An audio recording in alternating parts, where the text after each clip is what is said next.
with opening it up. We can't seem to open it up. So I'm going to just take you to the websites, and then you'll see how you can get to it. Those are the 3 regs that we follow. This is, just so you can see, this is what that IDEA, the cover, and these are documents like this with teeny, teeny, tiny print. So our job at Wayne-Risa for our districts is to be very familiar with this and be able to go to a particular, okay, that's this rule, and we have our rule books all dog-eared and yellow, tabbed and such. What's really been helpful, and this is the cover document for the Michigan rule, they've created a side-by-side version of the state reg and the federal reg. And so that's a very helpful document. And then this is federal law for FERPA. You can access any of these documents online. You can order the Michigan document. It's a very, it's like 80-some pages. You can order that from the Michigan Department of Education. We don't have those. If you can certainly download them, but they're very large. You can contact MDE. Parents can get them for free in the mail, and I think it's a $3 or $5 fee if you are not a parent. Yes. In the past, they used to have a parent version of these. Do they not do that anymore, or does individual counties do that? There has not been a parent version of the actual law. What there has been is a parent version of procedural safeguards, which is contained in in the federal law. I'm going to, our parent advisory committee in Wayne County created their own parent handbook, which included a parent version of the procedural safeguards. That has become outdated, and we have a subcommittee that formed last spring, and they're going to complete that task this fall, I'm hoping. I'm begging them, but parents are busy people, and I'll talk a little about our parent advisory committee in a minute when we go to our website. So 3 laws. What I'd like to do, though, is to go get to the RISA website. Just so, how many have ever gone on to the RISA website? Okay, lots of good stuff there. I am going to show you the MDE website. This is and your last slide has the RISA website in your PowerPoint and the MDE website. Hopefully you can read those. If you can't, I'll read them off to you again. But this is the gov/MDE is the Michigan Department of Education's portion of Michigan website. And there's all kinds of great information on here. The problem that we're having today is the MARS document, for some reason, is not allowing us to open it. So I can't open it for you to show you. But this is where you would go. You can just type in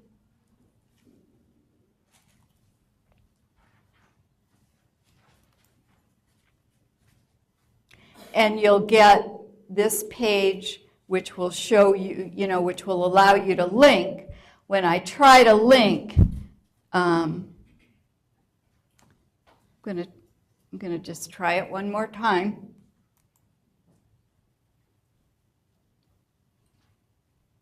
It looks like it's going to do it, and then see, we get this message which indicates it won't open. So that's what we get. All right, so But go to that website, and it might be this location, I'm not sure. So you can do that on your own.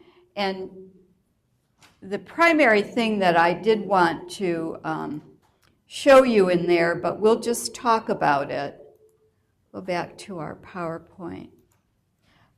When we talk about, in this section, we're going to cover those eligibility categories, which we've talked a little bit about already, and then the program categories.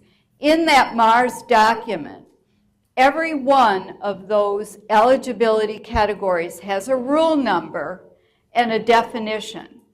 So you will see what the steps, or what we call the criteria, the student needs to meet, having been evaluated, to be determined eligible in that particular category. I will give you an example by, let me go back to the RISA website.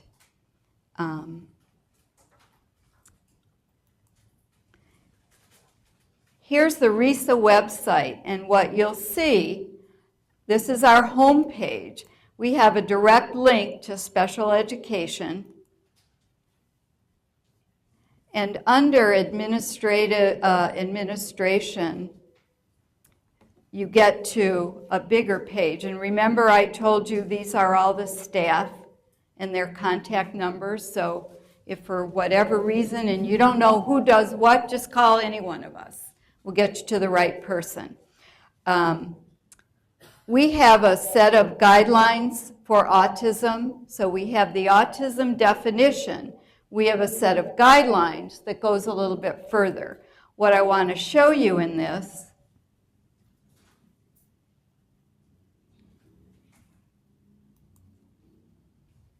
you can see what a rule looks like, I hope.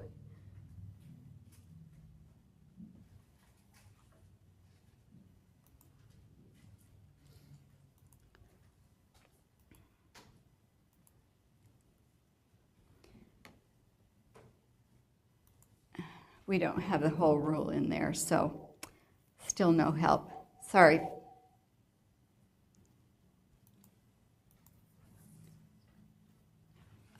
Yes? On the website that you on for the Michigan Department of Education, if you go down about 3, the PDF will open to the MARS document. Okay. On my phone. I think you were trying to go on the government website and it wasn't opening, but like 3 rows down. All right, let's try that.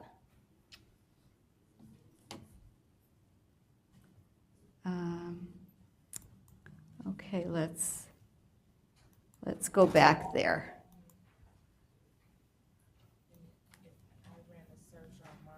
Oh, okay. We'll do that. We'll do that again.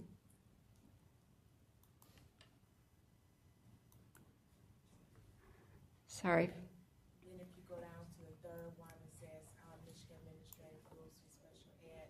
This one? Yeah, it's opening. I think that is the one I tried, yeah. For some reason, it's not opening on the connection here. So I think that this file is damaged. I don't know why it says that coming into my computer versus your phone. So,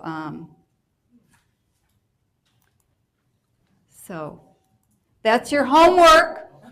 That is your homework, to go on and read 100 or 80 pages. So what you'll find then is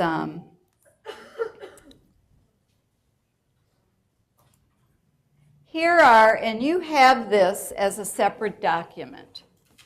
So on this column are each of those eligibility rules that we've already talked about. And you'll see each has a rule number. And so when you go to the MARS document and you look for cognitive impairment, it'll be 340-1705, and it'll have a paragraph with all the criteria for what a student with a cognitive impairment might meet. And so that's where you find when we determine students, first we have to determine their eligibility. What is their primary impairment area? Also in that rule book, and it follows by rule number, each different program title has a rule number. And that tells you what you need to know about what that program should include. You'll notice, and we talked earlier, that the cognitive impairment doesn't separate the levels of cognition. But in Michigan, our program rules do. So we can have, and we do in our county, have separate program designs for students with severe cognitive impairment, or that moderate level we talked about, or the mild level. There's a separate rule, and it tells you what the teacher needs to be endorsed in, how many students the teacher may serve, whether there needs to be an aide in the classroom or not, and things of that nature. The things that teacher should do or focus on. It basically designs the kind of, very, very simply and briefly, the kinds of programs and components that should be within that program or that classroom. So these would be where you would look to find out all the little separate items that go with the varying programs. My goal, hopefully, since you can't learn all this, is to get you to where you can find all this information. We talked briefly earlier about low incidence versus high incidence, and that's primarily related to the numbers within the population. We generally think of our EI students, speech and language, specific learning disability, and the mild level of cognitive impairment to be high incidence. There are more of those students in the population. You saw the very tiny percents here and here, and here in terms of low incidence, this is the one that the autism actually just this past year passed EI in its numbers. So we have to begin to look at the difference between incidence rates, and we may be readjusting.